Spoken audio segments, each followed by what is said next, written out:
na member siya ng House of Representatives.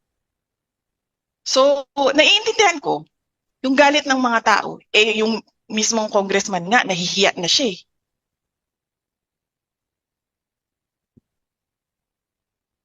Jason. Yes, ma'am. Last question na lang po. For the upcoming 2025 elections, marami po ang mga tatakbo uli bilang mga kongresista. Ano po yung paalala po natin sa mga kababayan po natin, especially sa nangyayari ngayon, sa gitna na nangyayari sa House of Representatives? Yes, oo. Unang-una, huwag sila magpadala sa vote buying.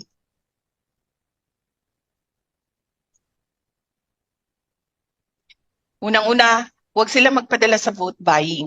Ang vote buying ngayon, nakatago na sa pangalang ayuda, nakatago na sa pangalang AIX, nakatago siya sa pangalang AKAP, nakatago siya sa pangalang tupad.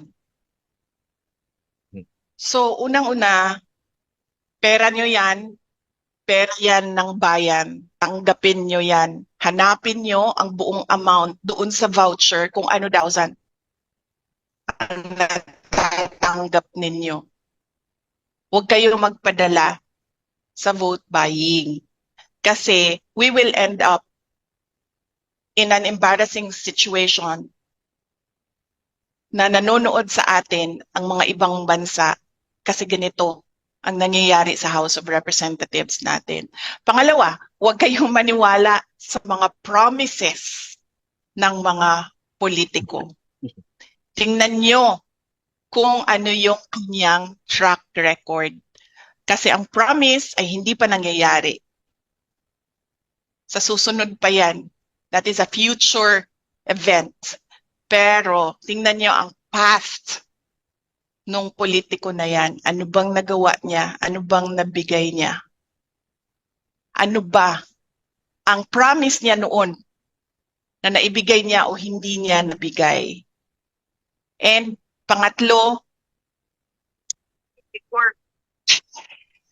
galing ako sa political dynasty ha. Hindi ko inaano yan. Obvious naman yan. Pero hindi dahil galing yan sa isang pamilya ng mga politiko ay automatic na ang boto ninyo. Pag-isipan ninyo kung ano ang kapasidad ng tao na yan bago ninyo iboto. Huwag kayong bumoto dahil sa apelido. Okay? Okay ka na, Jason? Are you? Daghang salamat, ma'am. Okay. Next question, Dempsey, Philippine Daily Inquirer. Hi, ma'am. Good evening. You mentioned a while ago about parang tinatamad lang talaga kayo magpunta ng Supreme Court to challenge the hearings. Tama po ba? Na parang ganun yung sitwasyon ngayon. And yes, na-discuss talaga, ma'am, na may parang gagawin kayo sanang legal remedy or to go to Supreme Court to challenge this. I mean, what could possibly prompt you to go there already? I mean, hindi pa ba enough na seeing what's happening right now for you to go to Supreme Court? I mean, di ba, parang you mentioned na nga na parang, I mean, from the questions earlier, sinasabi na parang napapersecute ng araw, won't those be enough reasons for you to go to Supreme Court already and to challenge it? I mean, if you're not going to attend, why not just challenge it to the Supreme Court then? Oo, totoo yan. I think mali ang word na nagamit ko kaninang natatamad. Hindi pa ako fully committed. Hindi ako fully committed na mag-file ng cases. Although lahat ng cases nasulat na ng mga lawyers. It's a matter of filing. In fact, kanina, kami ni Attorney Lopez, we were signing the verification and certification of non-forum shopping. Nagpirma na siya, nagpirma na ako. Inaantay na lang namin na na magsabi ang mga lawyers na we're ready. Everything, all the documents are ready for filing. Pero nasulat na lahat. yung sa akin lang kasi, parang, yes, tama naman na i-question sa mga korte natin yung ginagawa ng 19th Congress. Pero naisip ko din kasi hanggang June na lang din naman sila. And hindi naman ito kasi matatapos sa June para sa akin. Matatapos ito sa 2028 kung meron ng bagong Pangulo. Kung matuloy man ang election ng 2028. Kasi nandoon pa rin sa isa sa mga discussion and bullet points nila ang charter change. So, kailangan namin upuan ulit again and again ng mga lawyers, but ready sila sa kanilang mga hinanda na cases. Okay. Siguro follow up. I mean, what would prompt you what would prompt you to finally attend the committee hearings? Kasi parang as mentioned nga earlier, I mean, the panel was clearly looking for you and the other officers from your office na mag-appear doon po sa committee hearings. I mean, what would prompt you? Ano yung parang magiging final straw nyo for you to finally attend and to somehow respond to the questions being raised during the previous hearings? May parang certain move ba na dapat gawin yung House bago kayo umattend po mismo? Or anything that could prompt you to finally go there?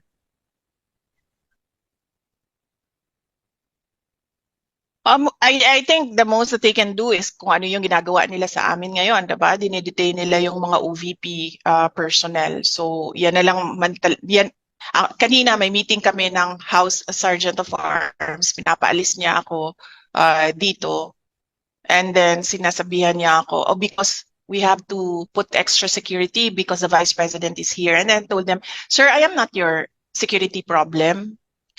Kasi meron namang akong sariling security. Bayad din naman yan sila ng gobyerno para bantayan ako. So let them be na magbantay sa akin. So you don't need to worry about my security. At sabi ko sa kanya na sabi niya, hindi, kasi baka may mangyari sa iyo dito sa loob. Sabi ko, sir, isa lang naman ang gusto pumatay sa akin, si Martin Romualdez. And I don't think gagawin niya yan dito sa loob ng House of Representatives. Gagawin niya yan doon sa labas.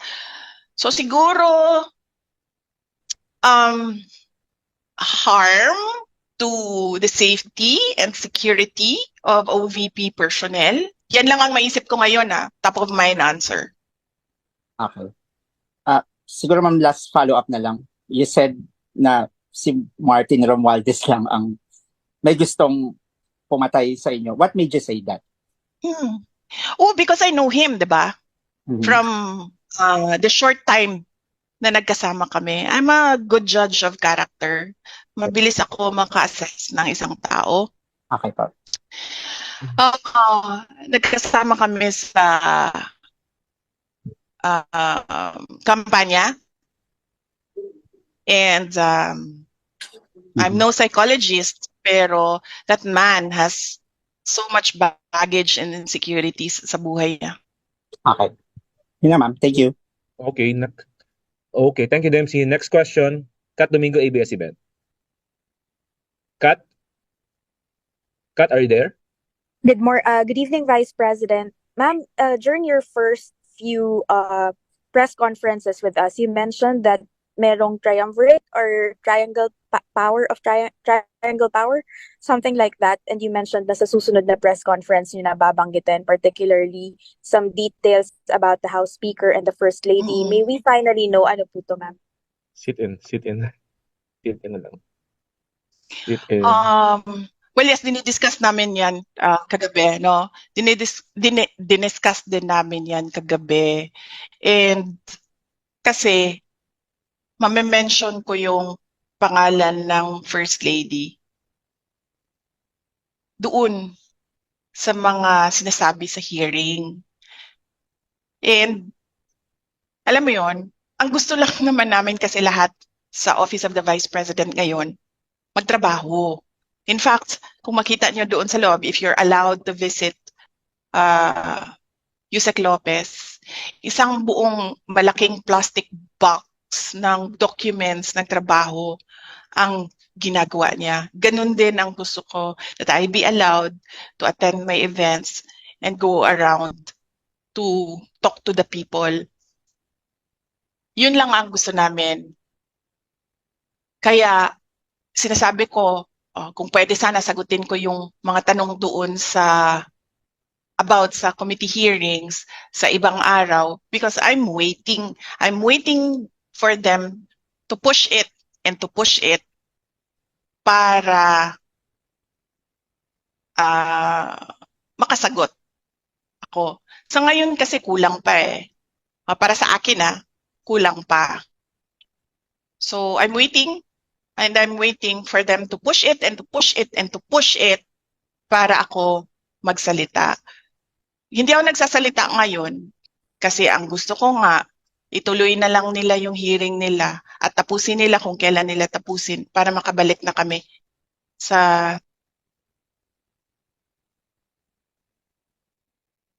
Ma'am, may we at least know kung anong issue po yung yung kinakasangkutan nila allegedly? Is it a corruption issue? Is it just a matter of politicking?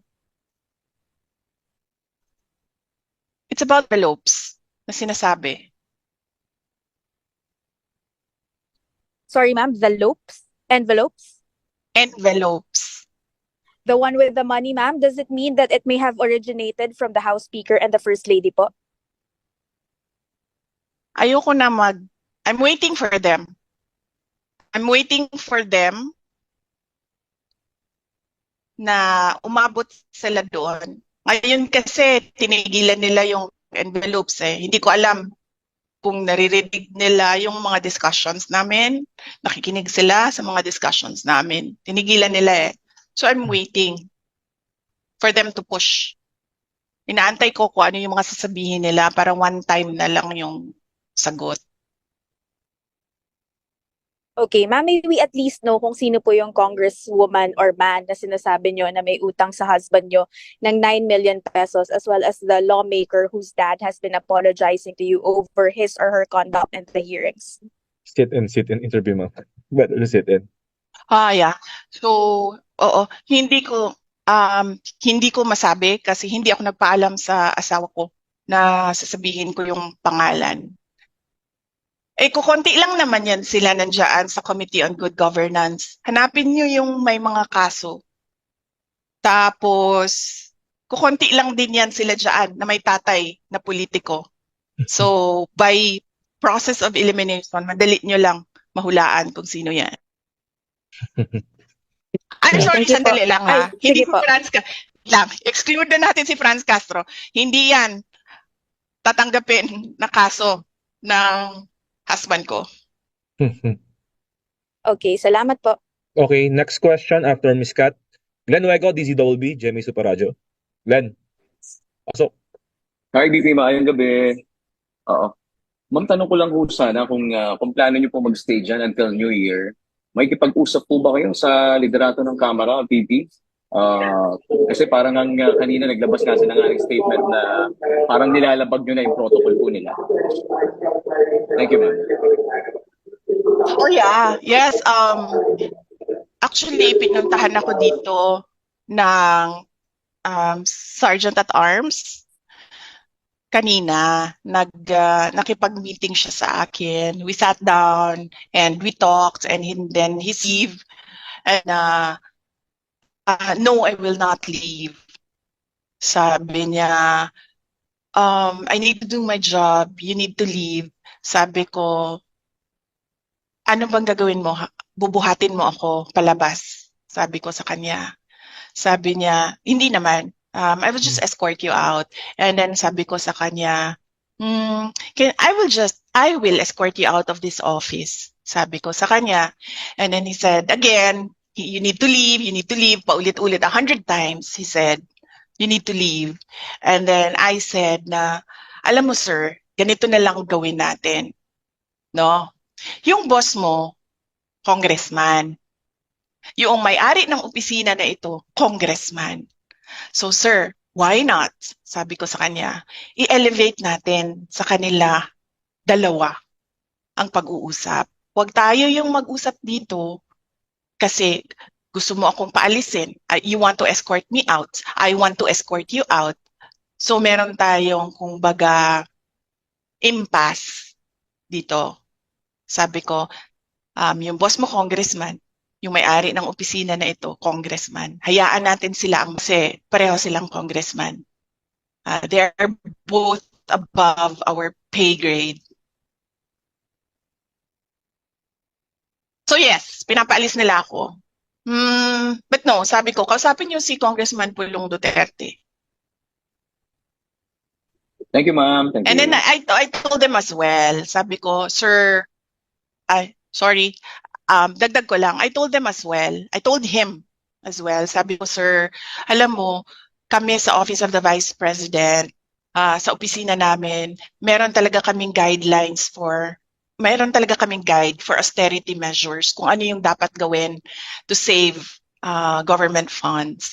Isa yon sa pagpatay ng kuryente. Sabi ko, naiintindihan ko yan. Kaya nga kagabi, nung sinabi sa akin na papatayin yung kuryente, sabi ko, go ahead, kasi meron naman ako dalang flashlight. Tsaka matutulog na ako. Saan ko ba kailangan ng kuryente kung matutulog na ako? Isasaksak ko ba yung sarili ko para makatulog? Hindi naman. So sabi ko, sir, patayin nyo lang yung kuryente. I applaud the House of Representatives for having austerity measures. Sabi ko, sir, kung kailangan nyo i-cut yung tubig, cut nyo lang yung tubig. Wala namang problema yon. Sabi ko, just allow us the charging station. Kasi hindi naman kami magsasaksak sa inyo eh. Naka-charge na yun eh. But apparently, hindi ata pinayagan sa baba yung charging station. So okay lang yon. Doesn't matter. This is one thing na we have to give to the House of Representatives, i-recognize yung kanilang austerity measures, patay ng kuryente at ng tubig. But actually, marami akong suggestions sa Speaker of the House on how to improve his compound. Mayroon akong mga suggestions. But yes, baka pagbalik niya sa Lunes, ako na yung speaker dito. VP Speaker na tawag ninyong lahat sa akin. Bumalik na siya. I understand, nasa summer ba siya? Summer ba yun? Sabi sa akin kanina. Meron na naman siyang mga vote buying activities doon sa summer. Si JC, Okay, tawagin Glenn. mo ko VP Speaker sa Monday. Thank you, ma'am. Thank you. Next question, Kuya Henry Uri, DZRH, are you still there? Kuya Henry? Oh, wala na. Okay, next, Lanes Kapanti, GMA News Online. Nasel? Nasel? Wala. Okay, next question, Miss Jed. JC, hanggang ano oras tayo? Ma'am, last two questions. 7:30? Last Last two two questions. Okay, thank you. Miss Jed, UNTV. Evening Jen? po, VP. Hmm. Yes po. Apo. Hmm. VP, tanong ko lang po, what do you think would stop all these seemingly attacks against you po? Ay, hindi na, ma'am, hindi yan titigil hanggang sa 2028 election. Naiintindihan ko na yan ngayon. Noong una, hindi ko actually naintindihan. Pero noong bumisita ako kay former Senate President Manny Villar, bumisita ako sa kanya. And siya yung nagpaintindi sa akin. Sabi niya, you're number 1 in the race for presidency 2028. Sabi niya, hindi na yan titigil hanggang sa election day ng 2028. In fact, iyan yung concern ko, ma'am. Kasi I will be viable for the next 4 presidential elections. And my fear is hindi siya titigil for the next 4 presidential elections. Sige po, VP. Okay, last question. So yes, Kuya Henry, yun. Kuya Henry, Hindi nandiyan na ka pa? titigil yan, ma'am. Kuya Henry. Okay, wala, naputol. So, last question is from Haji, Brigada News FM. Haji? Hi ma'am, mayang gabi po. All right. May gabi. Yes, Madam Vice Question, President, you've mentioned about the AKAP, the AIX as a form of vote buying. So does it mean po, ma'am, na dapat po, are you saying na dapat itigil na po yung pagkasasagawa po nitong tinatawag na BPSF or Bagong Pilipinas Servicio Fair, since you've mentioned na yun nga po nagpunta ng Samar si Speaker for the BPSF, ma'am?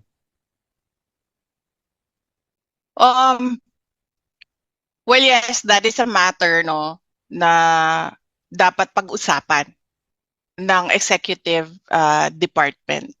Kasi clearly, ginagamit naman kasi talaga siya sa vote buying. In fact, noong nakaraang barangay elections, meron akong kausap na isang member ng House of Representatives. And then natanong ko siya, sabi ko, magkano ba yung suporta mo sa mga barangay candidates? And then, sinabi niya, no, I don't give. Binibigyan ko lang sila ng allotment ng, wala pang AKAP on eh. Binibigyan ko sila ng AIX and TUPAD. So, clearly, sa ganun, meron ng parang some sort of admission from a politician na ginagamit siya for vote buying. In fact, noong nakaraang election din ng barangay election, merong nag-file ng case talaga, di ba, sa Davao Region. Kasi ginamit siya pambayad sa mga botante. Well, kung ako ang presidente, hindi ako papayag ng ganyan. Kasi para saan ba yan? Di ba para sa mga individuals in crisis? At para sa mga kapos, ang dami-dami kayang nakakatanggap na hindi in crisis and hindi kapos. In fact, sabi nga nung DSWD, bago lang, di ba? Nagpalabas sila ng news item. Sinasabi niya doon, wag i-politicize ang pamimigay noong kanilang ayuda. GC, I see that certain Dodi and Kat Domingo naka-raise yung kamay nila. Gusto mo ba sila Ma'am, done na i-acknowledge? ako, sorry. Hindi ko lang nababa. Baka hindi lang.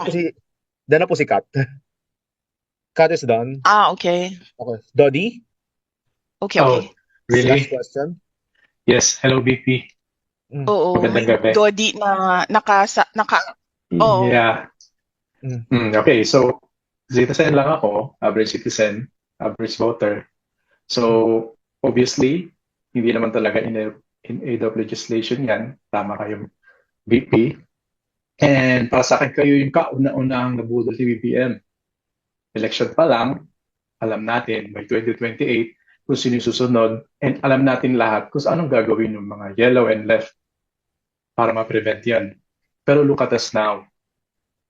Ngayon sa bansa natin na nagiging voice of reason, ito mga left. Mga left, something is wrong. Diba? Ang ako lang, ma'am, is hindi naman seryoso, pero you think may sibling rivalry itong si Senator Amy at BBM? Kasi ini-expose at na-expose tuloy yung leadership ng kapatid niya. Yun lang, ma'am. Okay.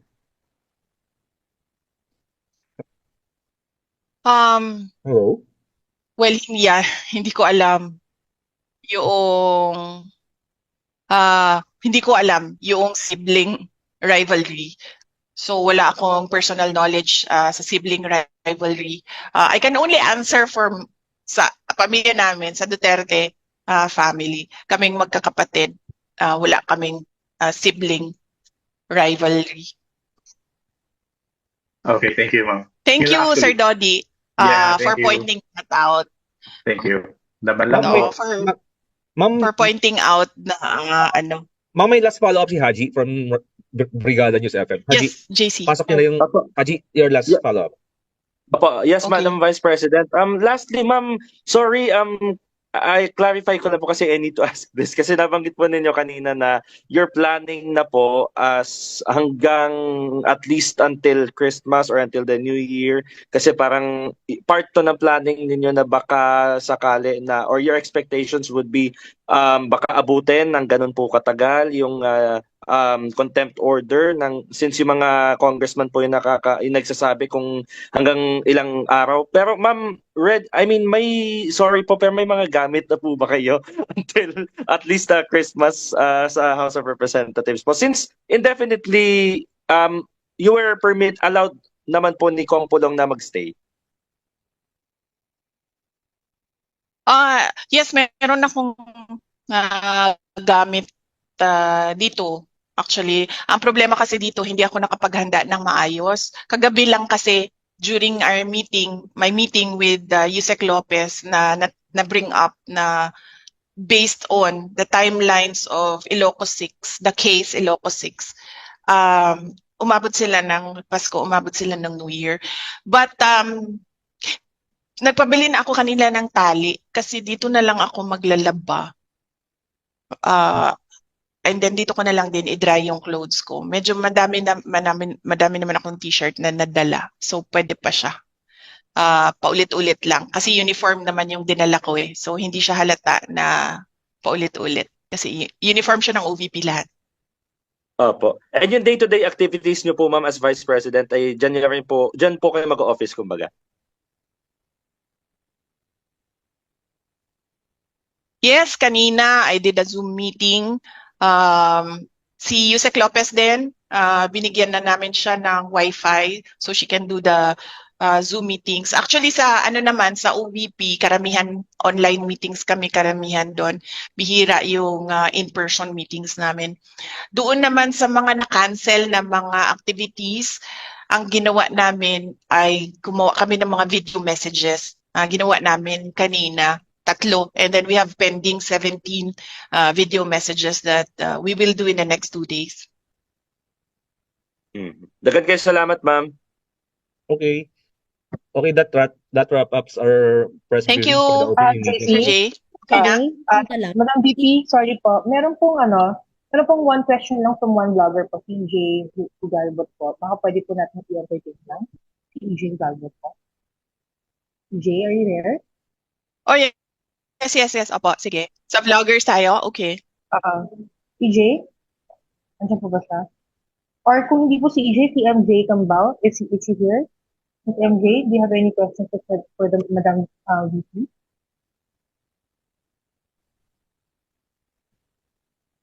Alright, so mukhang wala po. Pero meron pa pong nag-raise ng hand eh. Okay. Are we going to edit? Ay, sino po? Ayun po si EB Hugalbot po. Yeah, hi Sir, VP. EB. 1, 2 questions. Opo. Yes. Ay, Inday, may gabi, Inday. Yes, last question, sir. Ay, from Cebu, Liloan. The Opo, land of sir. the Pastos. Day, Mayong gabi. Yes, mayong gabi. How is the family, no?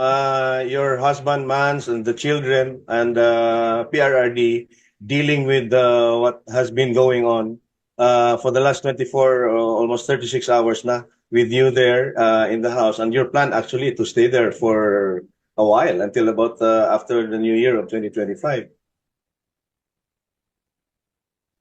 Yes, sir. Opo.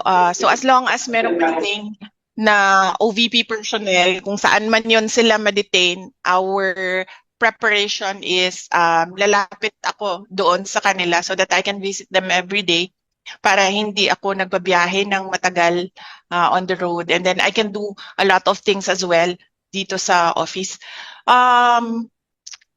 CPRD, hindi pa kami nagkausap, but knowing PRD, baka nga gusto nun pumunta dito.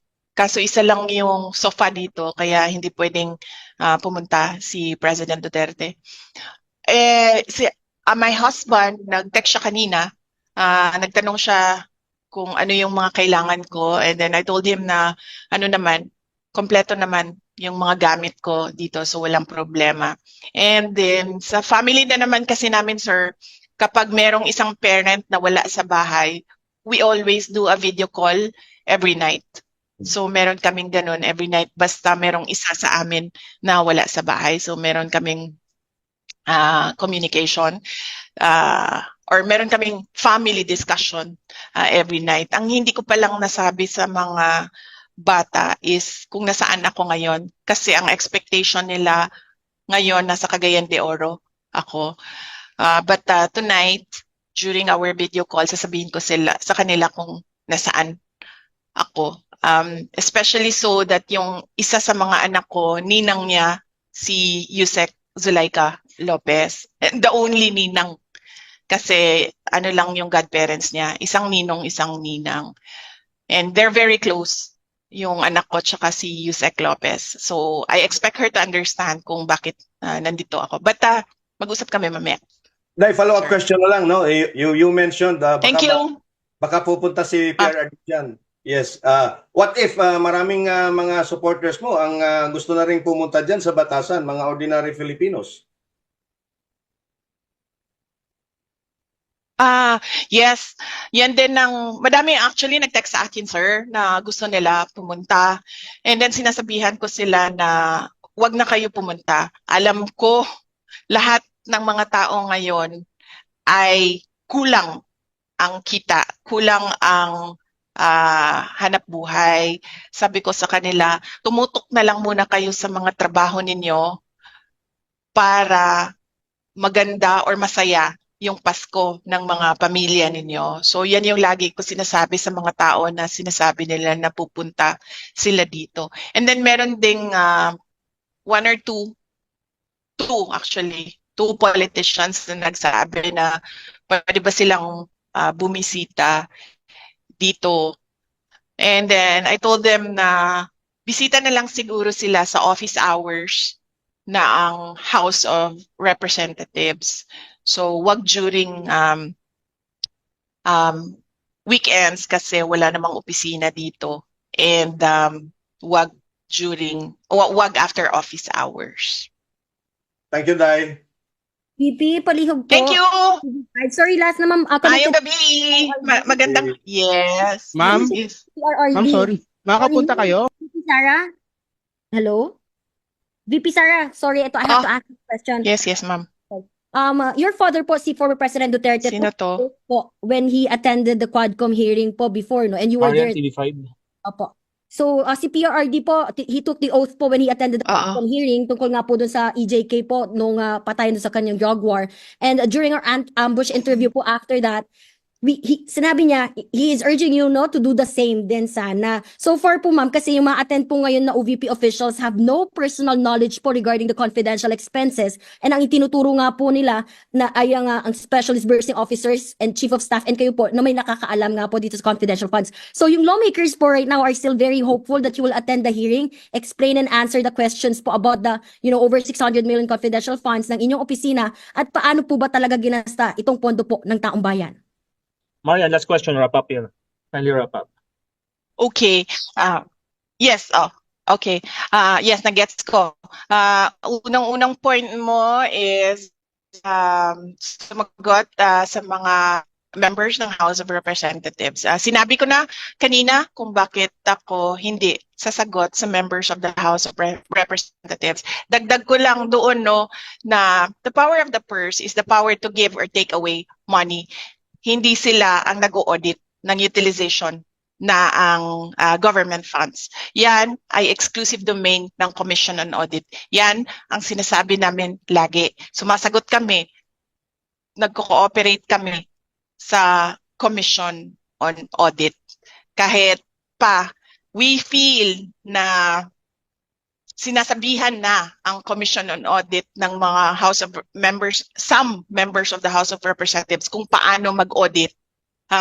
Nandoon pa rin kami sa full cooperation sa Commission on Audit.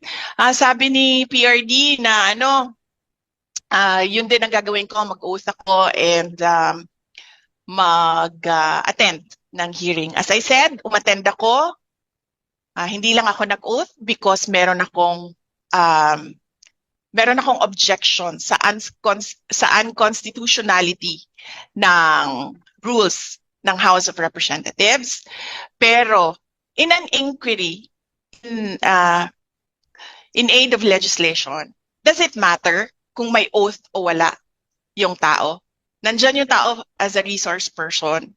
You're there to ask them information para makakraft ka ng batas. So, does it matter kung naka-oath siya or hindi? Kasi pwede mo, you as a legislator, you have to sift through all the pieces of information that were given, diba? Hanapin mo ano ba ang ano dito relevant, ano bang hindi relevant para ka makagawa ng batas. Pero hindi naman kasi ganon nang nangyayari eh. Ang ginagawa nila, they're taking on the role of a prosecutorial investigation. And pagdating naman kay PRD, he's already a former president. So sabi nga niya, di ba, huwag kayo maniwala sa akin kasi vice president lang ako. Hindi ako maniniwala sa kanya kasi former president siya. Hindi naman siya incumbent president. Alright, I think that's it, no? Ma'am, okay na po ba? Thank Lucy, you! okay po tayo? Maraming salamat po. Salamat. Salamat po sa lahat. Salamat. Sa ating Bye-bye. mga- Thank you! Thank you Ma'am, po. Thank you, Ingat po kayo. Dee. God bless Thank po kayo sa you, inyo lahat. Pebbles. And Thank thank you po. you, DDS communications team. Ingat po kayo. Ingat po kayo. Salamat po. You can leave the room na po. Salamat.